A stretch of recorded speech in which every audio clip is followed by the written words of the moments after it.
Justice for Mohbad, no justice, no peace. My people, make una come watch the full interview of Wummi and the Chudi.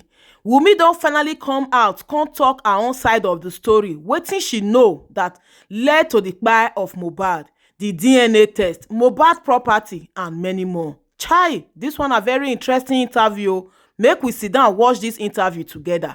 This na Mohbad'S TV. Hit on the follow button. Subscribe to my YouTube channel and remember to put up the post notification bell. Let's go there, guys. He was so constant in defending me. Like, he has granted over 50 interviews, if I'm not mistaken. And you've granted none. So many interviews just to put people's mind into what you want to achieve. Do you understand? Yeah. And he has, let me just say, he has succeeded so far, because at least, let me say, like 80% of people now bullies me online without even getting to hear from me. And that innocent baby too. The fact that people could believe the false narrative that was said about him, and the fact that the person that is supposed to be his protector is now the one orchestrating this whole thing. Like, he has been building armies to attack us, you understand? And it's so painful, but there's nothing I can do to it. Like, nothing absolutely. I'm helpless at this point, because I'm literally fighting for my life and the life of my child. So I feel like that is one thing, that is my focus, just to make sure that myself and my child, we are okay. I feel like that is the main reason why I'm here. Like, I just need to speak up. Yeah. So that, because I don't want to die. Because, this same thing happened to my husband. He was constantly bullied, like he was being lied on. They almost cancelled him just because of different narrative, and he was unable to speak up too. Yeah. And he actually speak up, but most people do not believe him. And now he's dead. So I just feel like that if my silence is not doing me any good. Because of that little boy, he would grow up to see all of this online, and he would ask me questions like, "Mommy, what did you do?" Yeah. So I want him to grow up to see me doing this for him. Yeah. Yeah. The biggest thing that I think, based on what I've read, your father-in-law has, I think there are two things that I have heard. I don't know if they are from him. One is that he has questioned whether yourself and your husband were married. Yeah. And two, he has questioned whether your husband is the father of my child. Yes. Yeah. On the first one, I know that as far back as 2003, if I remember correctly, a popular actress had gone online and confirmed that you guys were married. Yeah. What's the exact status of that marriage thing? Because I think that's the first thing your father-in-law spoke about. Yeah, it was a traditional marriage, right. Yeah. Which is recognized under the law. Of course it is. Right. So it wasn't an introduction you did. No, it wasn't. The funniest thing is that he was even the one that made that possible. I mean, my father-in-law. How so? That is the funniest thing, because he left me and my husband. We just wanted to live our life. Right. Because we were young couples. Like, I was 23 when I got pregnant. Right. And so he was the one coming to us, because that man is actually my friend. Like, we were literally close. Yes, I've seen some text messages. We were very close. Like, he's like a father to me. That is one thing that the media did not get to know. He's like he was my friend in that marriage. So he was even the one that came to me to tell me that I'm like, now that I'm pregnant, that we need to get things done. That if I was to be his daughter, he would never allow me to train my child in my husband's house, because he was not married, because he's not married to me. That I should go to my parents' house. I should get a list and send it to him. So your father-in-law is the one that even encouraged you guys to. That is the funniest thing. Left to me, I won't get married, because I knew my husband loved me, and he knows I love him too. So we just want to live our life. Right. So he was even the one that initiated that marriage. Right, and he was present, of course, during the marriage. He was the happiest. He called me early morning on my introduction, on my marriage, on my engagement day. I think around 6 a.m. He called me to pray for me. Like, he was the happiest that day. He was the happiest. And now he's saying that marriage did not happen. Yeah, because my husband is not here to defend me. It's so sad, Mr. Chode. It's really sad. Well, that's the core reality I now have to face. It's really sad, honestly. Okay. Then the one that, sorry.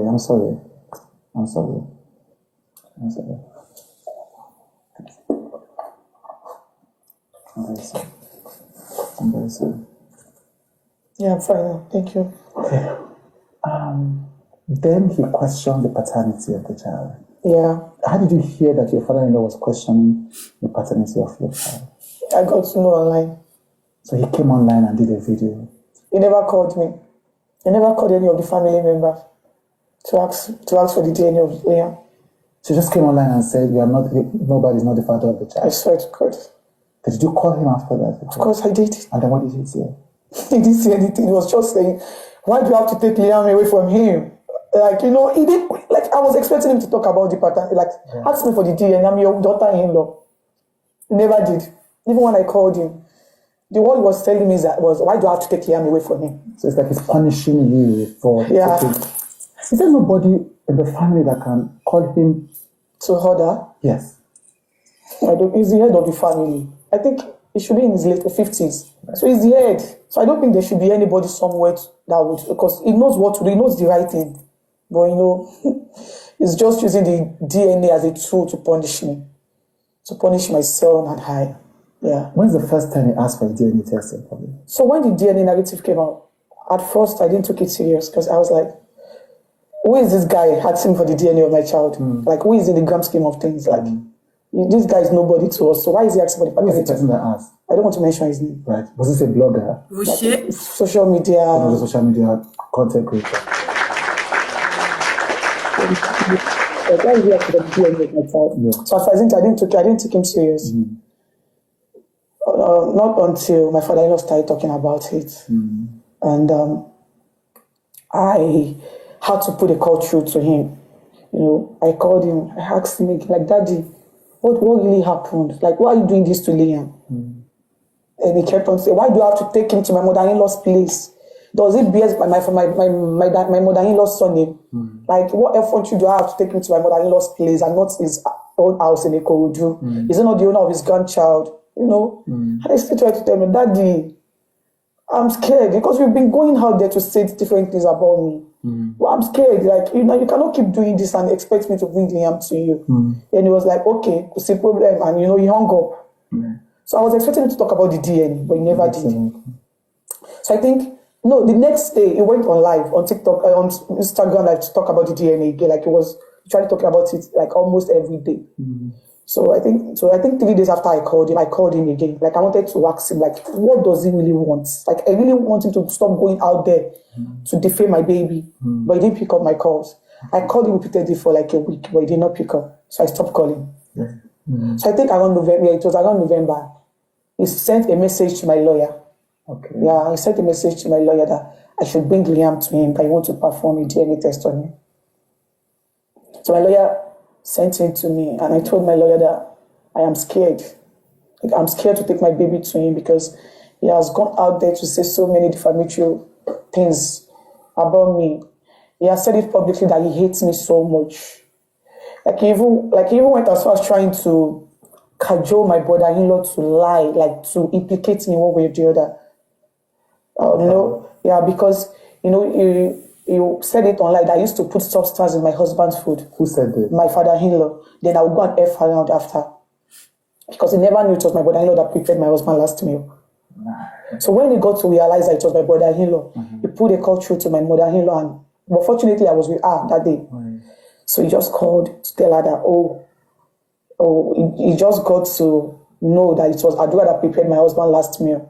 That Adura and Mama should come over to his house in Ikorodu so they will know how to package the whole thing and put it on my head. I was so fortunate to be with Mama that day because I had to put it on record. And, you know... So you had a recording of this? They should, you know, so that they will know how to put the on my head. What if it was poison that killed my husband? Adura should come to him because he does not want to lose another child. Because now he didn't know that it was my brother that prepared his last meal, and he has gone out there to talk about me putting something in his food. Because now we do not know the result, what the autopsy would bring. Like, what if the autopsy said he died of poison? I'm so grateful that I was with my mother that day because it's not as if I had the intention of recording it, but I just had to do the recording because his intention was really bad. And for him to have thought of something like that, I feel like, this man does not have my best interest at heart.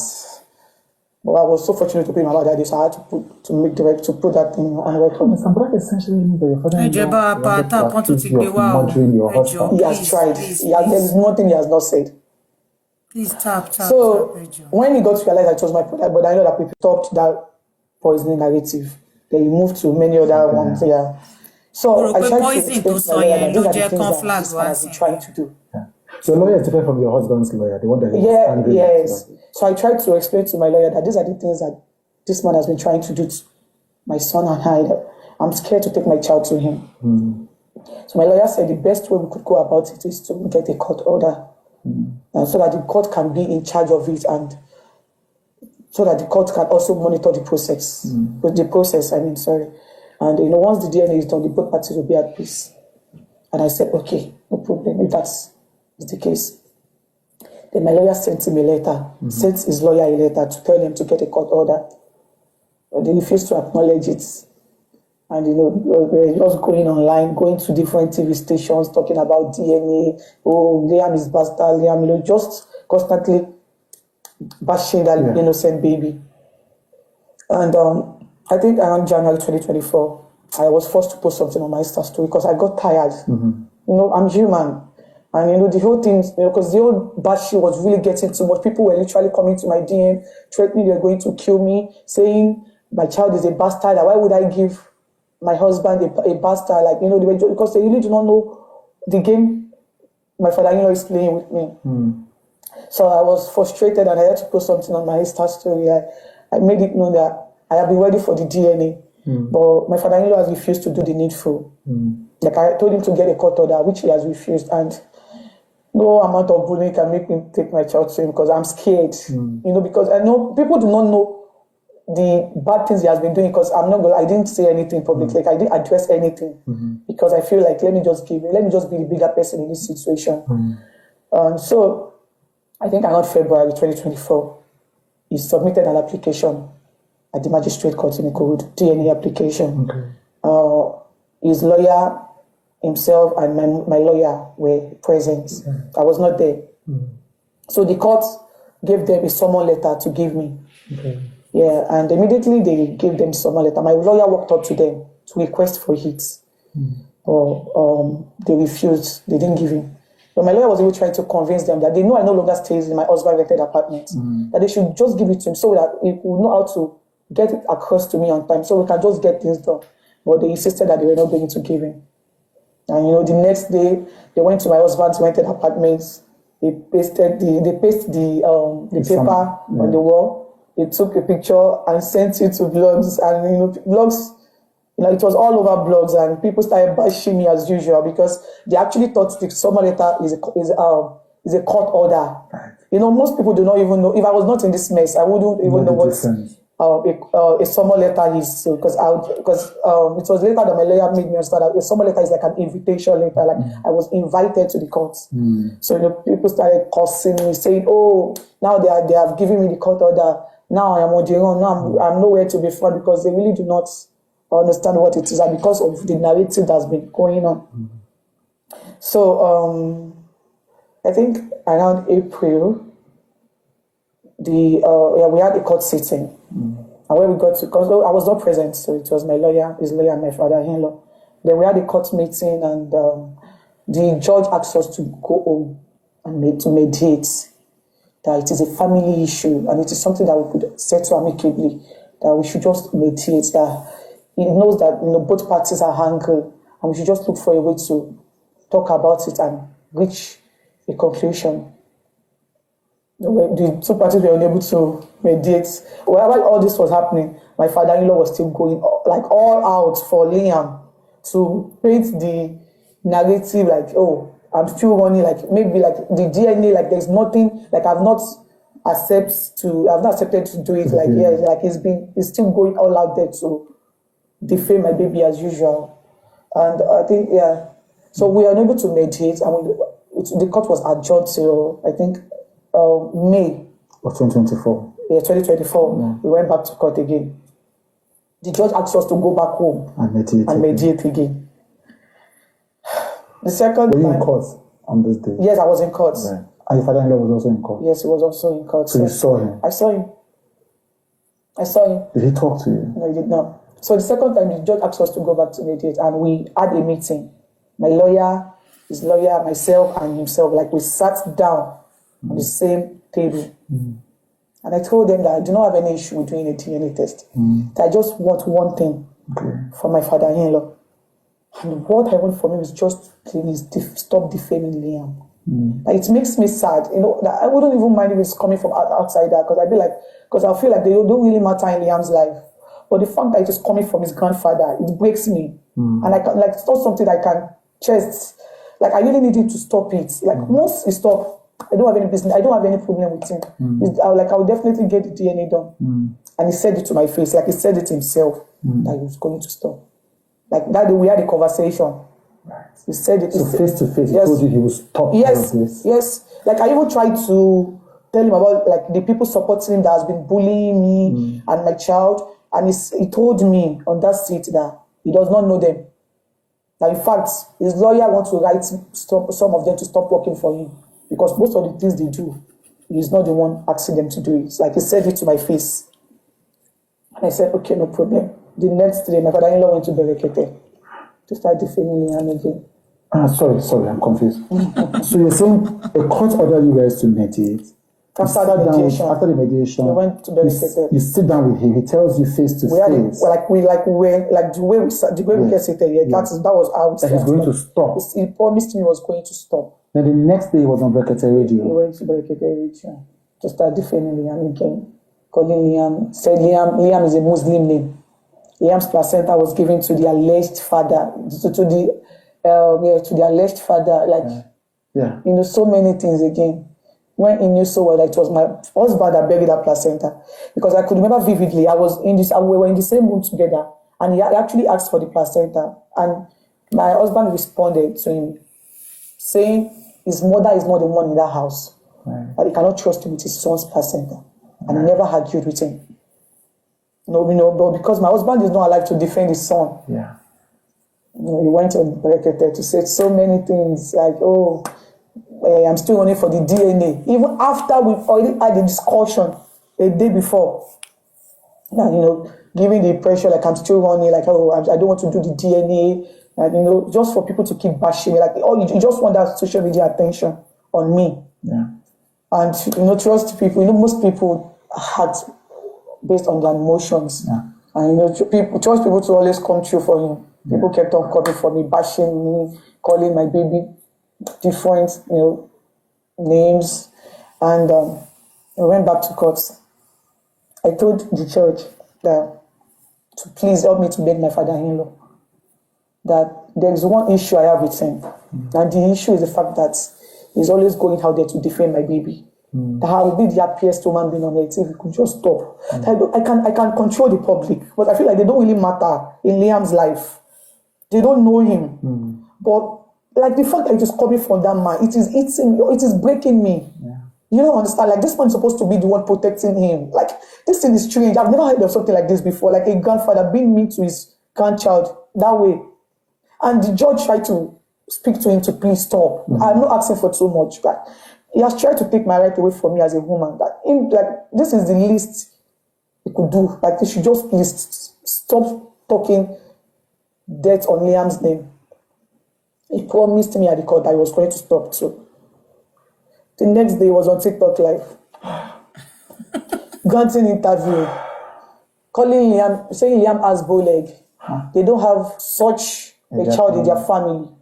Liam's face looks older than his face. Him that is almost 50, 60 looks younger than Liam. There's nothing he did not say. He said so many on things. TikTok live. It's the truth. It sounds funny, but I'm being sincere with you. Like all of these things, like they are videos. I've been trying to delete those things out of my memories because they might keep saying it. The more it's content. Yeah, it's. I'm going to ask you a tough question. Okay. I'm going to ask you a tough question. Somebody's going to be watching this scene and say, so why don't you just do the DNA test? So my lawyer wrote them a letter that his client is ready for the DNA. That is the beginning of the problem. Okay. My father-in-law granted like 15 interviews in a month. So because he knows that you are not ready for the DNA, Oh my so God, he ramped the up backlash was, oh my God, he went almost everywhere. Almost every TV station to talk about this DNA, to defame Liam, to say so many things that will convince people that, oh, truly this boy is a bastard. You know, yeah, he said a lot. Okay. It even went as far as saying my husband wanted to throw my baby inside Third Mainland Bridge. There is nothing he has not said. I thank God for the spirit of his silence that he gave me. You know, it was not easy for me because, you know, I'm a mother. This is my child after they received that letter. So his lawyer also sent a message to my lawyer, and they listed their conditions. Conditions for what? For the DNA. I don't understand. Okay, what are the conditions? Yeah, so they listed so many things, but out of the conditions, they listed 3 things that I told my lawyer to take out of it, to take, like, to remove, to decline. They said, once the DNA is done, I shouldn't tell the public the result of it, the DNA. All of these things are written. They are written documents.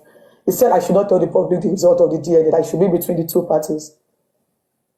I don't understand. So he wanted you to go and do a DNA, and then not to tell the public that. No, the thing is, he knows that Liam is his grandchild. But that doesn't make sense because he knows that once DNA is done, yes, the attention will be shifted from him to Liam. You know, most people, they just want to know. Like most of my husband diehard fans just want to know if this child truly belongs to him. So once they know, the matter is ended. He knows that the DNA, you know, that is the tool. That is the only tool he has been using to fight us. Yeah. And he knows that once the DNA is done, the attention will be shifted from him to Liam, because, you know, Liam is a baby. He needs all the love and attention from people. So one of the things you declined was not to talk about. Not to talk about to anybody, not even the press. Okay. Secondly, he said I should not sue him once the DNA is done. You know, because he knows, like he has said so many defamatory words. Thirdly, he said he wants to be in Liam's life as his guardian. The same Lillian that he had called a bastard and said he wants to pray that your husband wanted to pray to be brave. Yeah. And the same Lillian that you're saying is all of these things I'm saying is written in case you want to see. Yes. He said he wants to be in his life as his guardian. I told my lawyer to remove those things. I don't want to see it. Any of those things. Like any of those things. Like he should remove it. But my lawyer is an elderly person. He's also from Ekiti. So, you know, in one way or the other, they are combined, like they are bind together in one way or the other. So my lawyer said I should just please accept them. I don't accept the third one where he said he wants to be in Liam's life. Because, you know, he has a way of manipulating the public. That once the DNA is done, he might just go out there to start saying, oh, I don't want him to see his son, only surviving child, and, you know, I should just allow that to pass. Third one. And I said, okay, but I hope he will not tell me that he wants Liam to come over to his house to spend the weekend. That any of their meeting, I must be there. The lawyer said, of course. Yes. I said, okay, if that is the case, no problem. After they already reached an agreement, so we went back to court. We had another court sitting. I was not present at the court that day, but my lawyers, his lawyers and himself, they were at the court, and they told the judge that the 2 parties have reached an agreement. And if the judge was, because my lawyer said the judge was even happy, so that we can just get things sorted and move on. So the lawyer had to tell my lawyer to call me on a video call so as to confirm if truly I am ready for it. And I spoke to the judge on the phone. And I made her understand that, I'm ready for the DNA. Yeah, the judge made an injunction. The judge is actually a woman. So she appointed one person at the court to monitor the process. The DNA process. The DNA process. And after the whole thing was done, my father-in-law and his lawyer raised their hands up to... I was not there. It was what my lawyer told me. And they raised their hands up to tell the court that they have paid for the DNA since July. That they paid the same pathologist that did my husband's second autopsy. That they've paid him since July. And he will be the one to do Liam's DNA, a pathologist. So my lawyer raised an objection. And he told the court that he don't think that would be because they were not even sure if we're going to get the DNA done. So why would they tell us that they've paid in advance for things that they were not even sure of? And also, if we should accept something like that, like it's more like we are already working to an answer. And the judge also agreed with my lawyer that truly they should just look for a way to ask for a refund and get it done in another hospital, which they all agreed at the court. Okay. When it's now time for us to do the DNA. The same pathologist that the judge asked them not to use was who they said. So I don't know about a pathologist do DNA tests. Like I'm surprised too.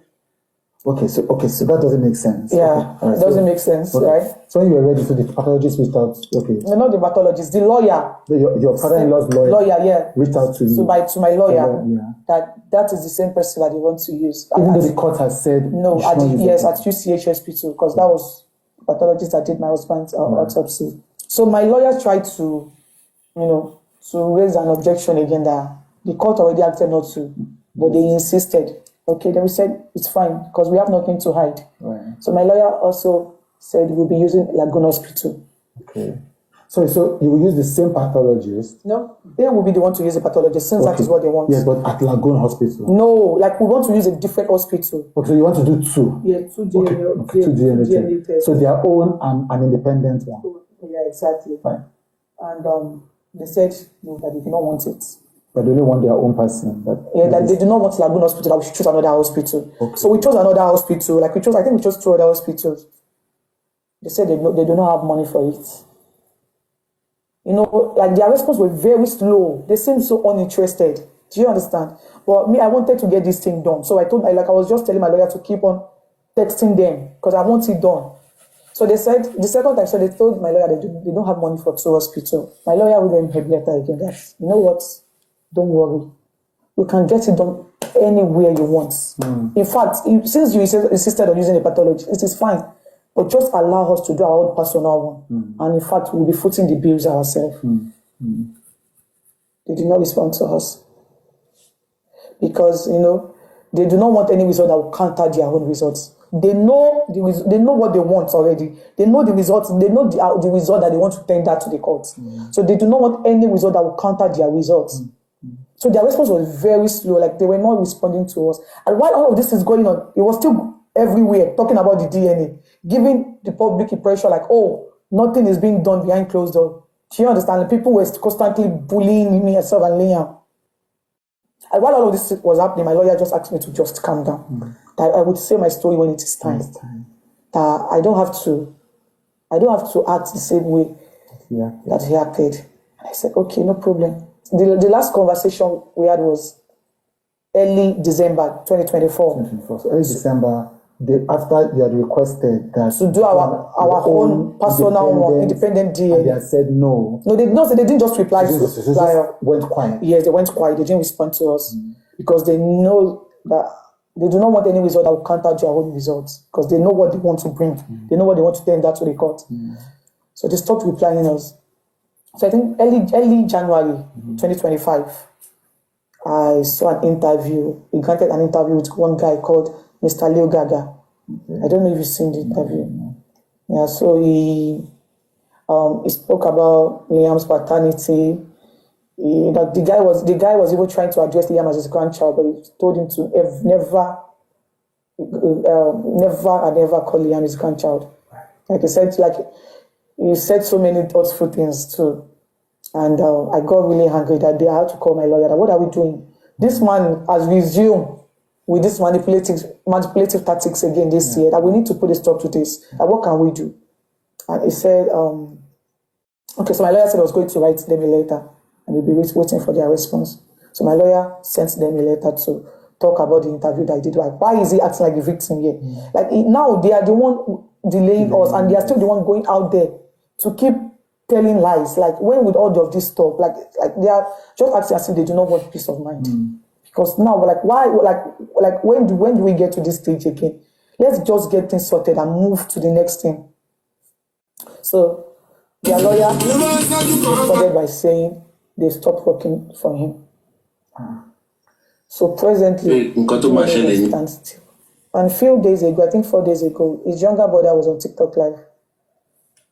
Because they had a TikTok conversation, a lot of people were dragging them because people has contributed a lot of money for them on this cause. People contributed like $26,000 on their Mohbad'S father. Yes. On what? To help me for what? On justice for Mohbad. They contributed millions of naira in another bank just because of justice for Mohbad. So as all of this is going on, people have been contributing to him. So yes. Emotions. Coming in, exactly. Yeah, money has been coming in. So whose brother? Your father-in-law's younger brother? Or? Yeah, it was on TikTok Live with him. They were together on TikTok Live a few days ago, and he spoke about the DNA. And he said, he actually spoke about the DNA. And because people have been asking them, like their supporters has been asking them, like, what is happening? Why is the DNA not done? Mr. Chud, guess what he said? He said they've got to realize that the DNA the court asked them to do will be done in Nigeria, and the results may not be accurate. That this thing sounds funny, but it is very, very painful. That they want to write a fresh application to the courts. To do it abroad. To do it abroad. You know, it is so clear that DNA tests are not even done in Nigeria. You know, all you have to do is just to get a reliable hospital, take the swab and send it out. And once the result is done, then send it back to Nigeria. You know, so that is the new narrative now. Okay. They want to submit a fresh application to the courts. And they want to get it done outside the country so that they can get an accurate result. Like that is another tactics that they want to use in collecting money from their people. And in all of this, there is an innocent child involved in all of this. You know, that is more reason why I'm here, because I've got to realize that so far he's getting his monetary gain. He doesn't care. What happens to his grandchild? And this is my child. I cannot keep quiet anymore. They don't want to do this DNA. Because he knows so well that this is his grandchild. And he knows that once the DNA is done, that will be the end of the justice for Mohbad that he was seeking for, not the one that the public are seeking for. Like it will be the end of the justice for Mohbad that he wants, that he himself has been seeking for. The DNA is the end of it. And now, the new narrative that they've used to cajole their support, and now is they want to submit a fresh application. When they knew so well that this is a concluded case, like they cannot reopen it again. Like you don't get it. It is a family court. Like this is a finished course already. There is nothing any judge, any lawyer want to do to it again, because they cannot reopen it again. But I don't know, maybe most of their supporters, but I believe there should be a lawyer among them. And trust me, anything this man says, they tend to believe him. I don't even know how he gets it done. And now, the narrative now is that they don't want to get it done in Nigeria again. When it's so obvious that there's no DNA laboratory in Nigeria. And their people believe them. So now, we will be waiting for another 1 year and a half. Because, you know, court process takes time. And that is what they will start telling their people. So have they actually filed this claim application? It is not possible, because it is like we are done with this case already. So what's the way forward then? The way forward is they don't want to do it. That is the way forward now. The way forward for them is they don't want to do it. But they need to tell their people what they need to hear. Yeah. Right. So let me understand this. So in summary, from the story you're saying, your father-in-law has been telling the public that you have been frustrating this effort to get the DNA done. Yeah. But you are now confirming that no, you are ready for this DNA. He cannot deny everything I just said. And there are court documents to prove this. And he's the one. He can never deny everything I just said here. He's been granted different. I think he has granted like over 10 interviews this year so far. And whenever the DNA conversation comes up, his response is always, "Oh, it is still in courts," which is not true. It is not in courts. The only thing the court is waiting for now is just for us to tender the results. Yeah. And they read it out to us. It is not in court. It has been done since last year. Like it is a done deal. Like there is no going back to it again. But the excuses that he has been giving the public and the interviewer is that it is still in courts. Okay.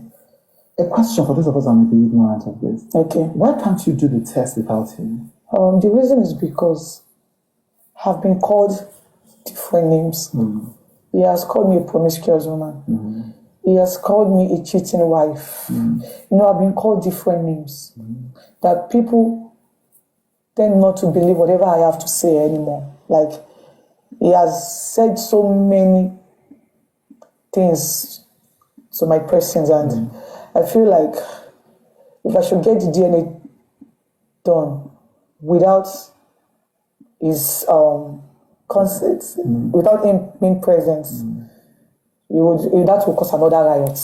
That will cause another problem, because that is what he actually want me to just do one silly mistake, because he knows that I already caught him. I'm about to stop his means of surviving, and he knows that once. So now he just want to frustrate me to do things out of anger. Yeah. So he want to frustrate me to go ahead and do the DNA. So once it is done, then he will start going out there that the result is fake, and people will believe him because he's been the only one talking. Do you understand? I get that. But do you think even if it's done in a reputable hospital, people will still believe him? Because if according to you, he's trying to frustrate it. I don't think you do you go online often and often? No, I don't. My father-in-law is now a celebrity. He's everywhere. So I don't understand what you're doing. People he's at least in a week. At least he do great interview. I think, if I'm not mistaken, like 2 or 3 times in a week. So people tend to listen to whatever he has to say because he has been the only one talking. Okay. Like the rest of the family has just been silent, because of the legacy of my husband. There is no way we would talk or say anything that my husband's name will not be attached to it. Yeah. Right now, as I'm here, I'll be addressed as Mohbad'S wife or Mohbad'S widow. So his name is attached to whatever. So the glory, is being attached. So I don't want his legacy to get ruined from me. So I'm very sure that is why the other family member has been quiet. Yeah. And So what are you going to do? Because if I understand what you're saying that because of the way that he has mobilized public sympathy, anything you do now will be misinterpreted. It's true. So you're being careful. Yeah. But it seems like he leaves because what you're saying is he doesn't want to do this DNA. He doesn't. So it feels like you have no other. So what other choice do you have? That is why I'm here. I feel like there should be an organization protecting children in Nigeria, because I know that all of this thing happening to Liam can never happen abroad. Now that he's gone to TV stations. Yeah. He said this. So what happens next? Okay, so myself and my lawyer will be going to the court to report these whole incidents to the court, and to also get the permission from the court to get DNA done under their supervision. Right. So the court will supervise this. Yes. So your lawyer is saying that you guys are going to the court to say, let's do this DNA. Yeah, under your supervision. Under your supervision. Right. Yeah, and we might probably, we don't know, publish it online for people to see. So you ask the court for permission to publish the DNA. Yeah, so we can keep them updated on how this is going. The whole thing is going on, because I feel like my calmness will just make things worse. In 5 years, we'll be here till forever. Yeah. And no DNA will be done because it seems uninterested. What do you think that your late husband would feel if he were alive to witness all of this? These thoughts alone, is one thing that keeps me awake every night. If only the dead could see. Because the whole family knew how much my husband loved Liam. He has tattooed Liam's name even before seeing him. He sees Liam as Liam is literally like his source of happiness. Whoever is happy with Liam is literally happy with the person, no matter how much he hates you. Do you understand? The whole family knows that. So whenever most family wants to see his good side, they will just have to carry Liam. And the fact that all of them is done in his absence is, if only the dead could see, he would have cried 100 gallons of tears. I'm not going to lie to you, because he would never believe this would be coming from his father. Because his father is one person that he loved so much. He doesn't joke with his father. His father first, before anything. Okay, let me just say, now that he has a child of his own, maybe Liam first, then his father. And everybody knows how much he doesn't joke with his father. Yeah. And so he would never believe his father would be the one to do this to his child. And few days before his demise, his father was with us, I think on Saturday. He carried his baby and put him on his lap. They took pictures together, like he knew he was going to die. He You know, they make different videos, took pictures on Liam's iPad. You know, the pictures are still on his iPad. And my father-in-law, like even when I had my baby, at first, we never had the intention of having a baby. Like we just want to make money. You understand? But my father-in-law would always come to us like, oh, you want us to have a child. Like he was the one that, you know, wanted this thing. Left me and my husband, we just want to live our life because we're still young. I was 23 and he was 25 then. Yeah. So he would just come to us like, oh, you want us to have a baby? The Holy Spirit tells him something. Then those words were just a normal words to me, but now it has meaning. So they like one day just came to us, I think it was around June last 2 years. I had Liam 2 years ago, sorry, last 3 years, 2022. Right. He came to us. That's your father-in-law? Yeah. You know, he was my friend. Like, so he literally comes to the house every time. Like, he would come all the way from Ikowodu. He would make food for me. Like, he's my friend. He would come with foodstuffs, like different things. So he just came that day and my husband was even sleeping. He woke him up from bed and said he had a dream that the Holy Spirit tells him that we would have a child and the child will be a boy. And the child will be so popular.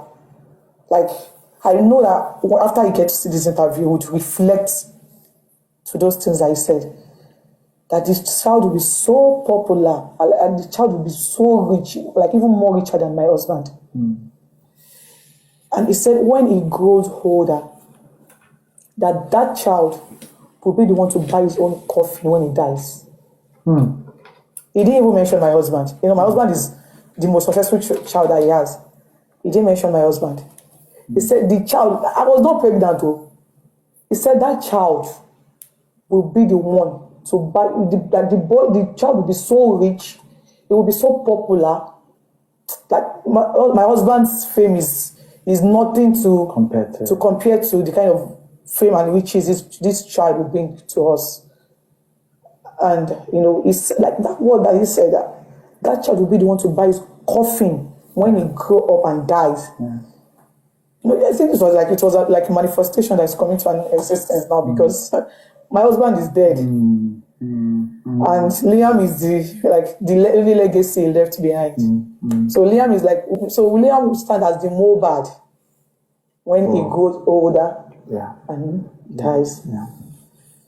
If only he could just go back to, I don't know what he was thinking when he said those things because, you know, he's doing something different entirely right now.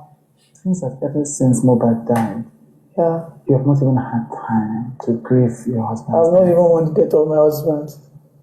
Like, I've not even seen closure at all. You know, it still feels like my husband is still alive because he's in Yaba morgue. He has not been buried. He has not been buried? Yeah, he has not been buried. He has not been buried. It's so sad.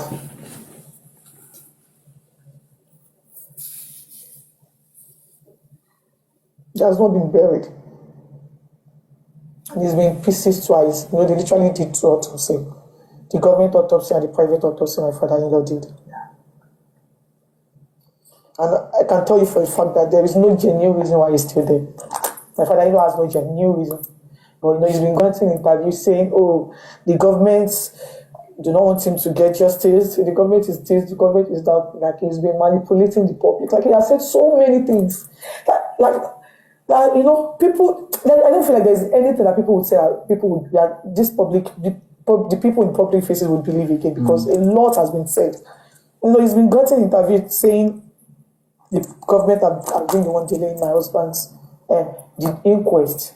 Meanwhile, it was one of his supporters that like the woman is always on TikTok 247. Just you know all those American women. So the woman was so much interested in the case, and the woman later got to realize that my father-in-law was not being truthful to her. So she said she wants to, like, she's interested in the case and she wants to have a personal lawyer to join the inquest. So the lawyer submitted an application to the magistrate courts that he wants to join the inquest, and he also wants the inquest to start from the beginning again. Like, he wants us to start all over again. So it'll be a third process. So the lawyer and the judge at the court has been, On there's that been matter. back and forth. That is why the inquest is on hold. But my father-in-law has been granting interview, manipulating the government. So you're saying even your father-in-law is also part of the process as delaying the burial. That is the funniest thing. That the burial of his son is being delayed also because of all this drama the father-in-law is causing. And he knows what to do to get things done. Like, all he has to do is just talk to that woman, because they used to be friends before the whole issues. So all you have to do is just talk to that woman, so that the woman can, probably withdraw, or, so they can just make an agreement, so that the court can open the coroner inquest. But he has refused to do the needful. Instead, he was always going on interviews, screaming the government's name. But he's the one delaying the process. Himself, him and his supporter. Do you accept the results of the coroner inquest? I mean, that is another question. That is another thoughtful question, because I knew that there is a nurse involved in this case. He reacted to rejection. And since my husband, even the night my husband died, my father-in-law got to the house. The nurse even narrated everything that happened to him. In fact, my husband's manager wanted to get the nurse arrested that night, but he asked us to let her go. That he does not have any business with her. The father-in-law asked them to let the nurse go. That we should let her go. That he doesn't have any business with her. And he, despite the begging that a lot of people begged him not to bury my husband, but he insisted I was going to bury. In fact, even the day they wanted to bury my husband, they didn't inform. I got to know online. You were not informed that you were going to bury your husband. Mr. Chu, a whole lot has happened. Even the day my husband, even the day of his burial, they wanted to kidnap Liam from me at this time. Like, my father-in-law and there's one woman. The woman is like, I don't know. I don't want to call it. The woman is, but they have a relationship. They have a close relationship. In collecting Liam from me that day, because it got worse to the extent that we had to put Liam inside nylon to take him out of that space. So you're saying this battle in the fighting started from the day. The second day my husband died, up to this moment. And so, the fact that the autopsy results came out inconclusive is one thing that I don't, it's hard to accept. Because I knew so well that my husband actually had an injury from the fight he had with his friend. Which friend? His name is Prime Boy. Okay. And I also knew that he reacted to an injection. Because my husband was fine before the nurse came, although he had an injury. In fact, the day he died, he had a podcast with one girl. What's the girl's name? Susan Pork. Sam Pajok. Pajok, yeah, I think. I don't know. He has a podcast. So for you to know, he was actually, and that was the day our son clocked 5 months. 12. That 12 number is a weird number too. Because, it's the day I'm celebrating my child's birthday, and I'm also mourning my husband. So, I knew he reacted to an injection, and the fact that at the end of the autopsy it came out inconclusive just because of one mistake that my father-in-law made. The fact that he buried him. If he was not buried, it would have been another thing entirely. But because he was buried, so he said his body has already decomposed. So most of the tissues that they are supposed to remove from his body has rotten. And the fact that it came up inconclusive is one thing I don't even want to accept. Because Liam would go up to say all of these things, and he would ask me questions, and the story would not be interesting if at the end of the day there was no justice for his father. Yeah.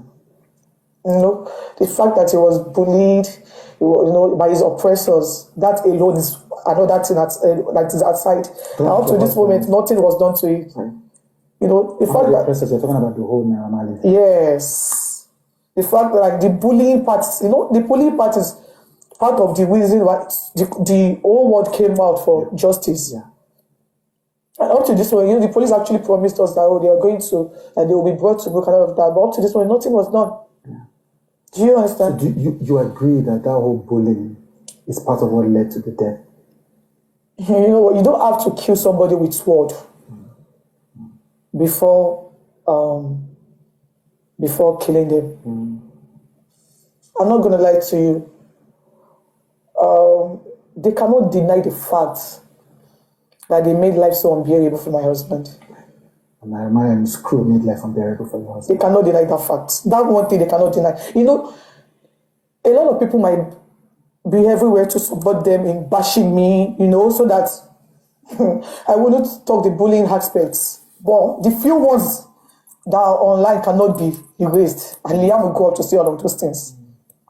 And I just pray that boy will not grow up to be traumatized. Because imagine seeing group of people beating his father that way. It is traumatizing, because even me that is his wife, whenever I think about those things, it really breaks me. I'm not gonna lie to you, but at this point I'm fighting for my life and the life of my child. So and his father is not even his father has been on the Naramali side. He has been talking, he has been speaking for them, he has been trying to save them. Why do you think he's doing that? So who am I? I don't know. For any reason best known to him, I don't know. I really do not know. No, I really do not know. So essentially, you're saying that the justice for Mohbad hasn't been gotten up to this moment. And the justice for Mohbad that your father-in-law is asking for is not the same justice for Mohbad that the public is asking. It is not. Yeah. And you're essentially fighting on two fronts. Yeah. You're fighting for justice for your husband. Yeah. Again, and then you're having the people who are supporting his oppressors, as you call them, attacking you. Yeah. And you're also being attacked by your father-in-law. Father-in-law. At the same time. Yeah. And your father-in-law seems to be supporting the people who you say oppressed.